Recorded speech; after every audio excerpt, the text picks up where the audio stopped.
হয়েছে। আসসালামু আলাইকুম বন্ধুরা, আজকে আমি রান্না করব খাসির গোশ। প্রথমে দিয়ে দিলাম পেঁয়াজ আর আস্ত রসুন, তারপর দিয়ে দেবো আদা রসুন বাটা, তারপর একে একে গুঁড়ো মশলা হলুদ দিলাম, তারপর দেবো জিরে গুঁড়ো 1 চামচ, তারপর ধনিয়া গুঁড়া 1 চামচ, তারপর গরম মশলা, তারপর দিয়ে দিলাম তেজপাতা আস্ত ধনিয়া, তারপর দিয়ে দেবো পরিমাণ মতো লবণ, তারপর দিয়ে দেবো সয়াবিন তেল। তা হচ্ছে দেখো সূর্যমুখী অয়েল, মানে সানফ্লাওয়ার। তারপর আমি মেখে নেব।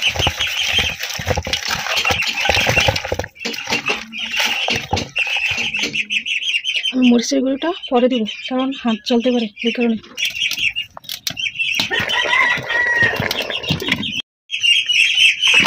এখন গোশ নাড়া দিয়ে দেবো যাতে পাতিলের তলায় না লাগে। মাশাআল্লাহ, রাখতে আমার অনেক কষ্ট হচ্ছে, কারণ অনেকটা গোশ তো, সেই জন্য আমি রেখে দেবো। আর মাটির চুলায় রান্নার তরকারি কিন্তু স্বাদ অনেক। আমরা বেশিরভাগ মাটির চুলায় রান্না করি, গ্যাসে শুধু রাত্রিবেলা রান্না হয় আর সকালবেলা, দুপুরবেলা মাটির চুলাতে রান্না হয়, আর ওইদিকে ভাত বসানো হবে। আমার গোশ অনেকটাই কষে আসছে, আর সাথে 1 কেজি আলু নিছি, আলুগুলো দেওয়া হবে, মানে 3-4 কেজি গোশের সাথে 1 কেজি আলু। আমাদের ঘরে ভাইয়ের মেয়েরা আলু পছন্দ করে, ওই কারণে আলু দেওয়া লাগে আর কি।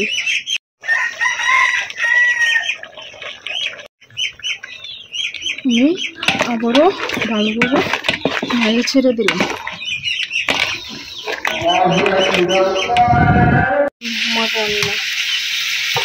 কষানোর পর এখন উঠাই রাখছি, আলুগুলো ভাজতেছি, আর এই কাঁচামরিচগুলো দিয়ে দেবো, আর আলুর সাথে পেঁয়াজগুলো অনেকগুলো দিয়ে দিচ্ছি, আলুর সাথে মেথি দিয়ে দেবো। আর এদিকে আমার ভাতও হয়ে যেতেছে, আমিও ভাজা শুরু করে দিলাম। আমার আলুগুলো ভাজা শেষ, এখন আমি গোশের মধ্যে দিয়ে দেবো। আলুগুলো দিয়ে নেড়ে কষিয়ে নেব, কষিয়ে নেওয়ার পর জল দিয়ে দেবো।